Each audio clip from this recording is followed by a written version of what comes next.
Good afternoon. My name is Tim Brinson, and I'm going to be talking to you today about my criminal law paper, my research paper, and it's on the gay trans panic defense. Is it murder by insanity, provocation, or just plain bias? The Model Penal Code definition for murder or criminal homicide is a person is guilty of criminal homicide if he purposely, knowingly, recklessly, or negligently causes the death of another human being. This is true if you're a heterosexual person, but if you're a gay person or a transgender person, that is not true. If you're murdered, your life is going to be put on trial.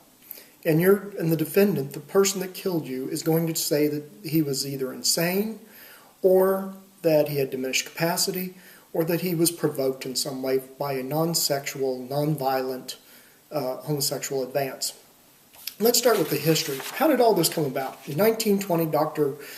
Edward Kempf, a clinical psychiatrist, used the term homosexual panic, which meant that certain individuals that were lived a lifestyle of heterosexual were actually homosexual, and that it wasn't that they were being beaten up on. It was the fact that they were committing suicide because that they were in a same-sex relationship, but it was seen as so vile back then that when they were out of that relationship, they missed the person so much that they actually wanted to commit suicide.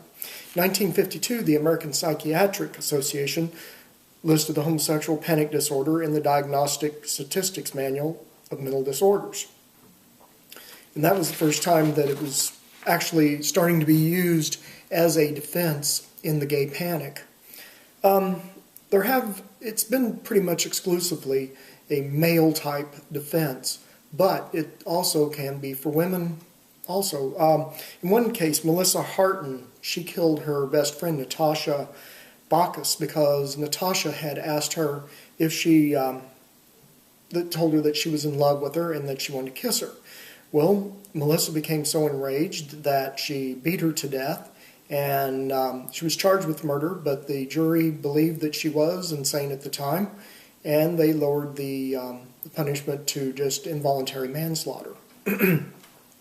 So, is it an excuse or justification? An excuse would be that you were insane at the time, or you were intoxicated. A justification would be that you were provoked in some way. So, is it either one of those? Actually, it's not. Defense attorneys use gay panic to bring in the insanity defense or the provocation defense so that they can use it in trial to try to get their client acquitted of any of the charges of murder or try to get the lowered to involuntary manslaughter. Back in the 70s, that's when they started using more of the insanity, but that actually went out of favor after the American Psychiatric Association deemed that homosexuality was not a mental disorder, and so it couldn't be used any longer. But what's interesting in all these cases, all these murders of gay men, is that their suspects, the defendants, actually stole the money and the jewelry and sometimes even the car of the person that they just murdered. But yet they're claiming that they were insane at the time. So was it just they were insane while they were killing them and then they came out of it and decided to steal everything that they had? So I find it very hard to believe that they could use an insanity or even a provocation defense in something like this.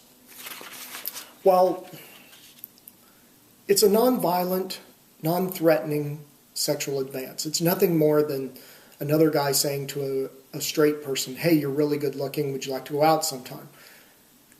To use a provocation defense, you have to have time to cool down, which you would. All you have to do is say, no, I'm not interested. Or actually could say, thank you, no, I'm not interested. But they don't. Many times they are attacked. So what I'm saying in this paper is that the gay panic and transgender panic, which transgender panic is different than gay panic because that is where a person's actual sexual identity is found out, and that causes the person, the defendant, to become enraged and kill the other person. But gay panic and transgender panic, that is not a defense. It's not insanity. It's just pure criminal murder of a person that you dislike. I really found this topic to be extremely interesting and learned a lot during my research.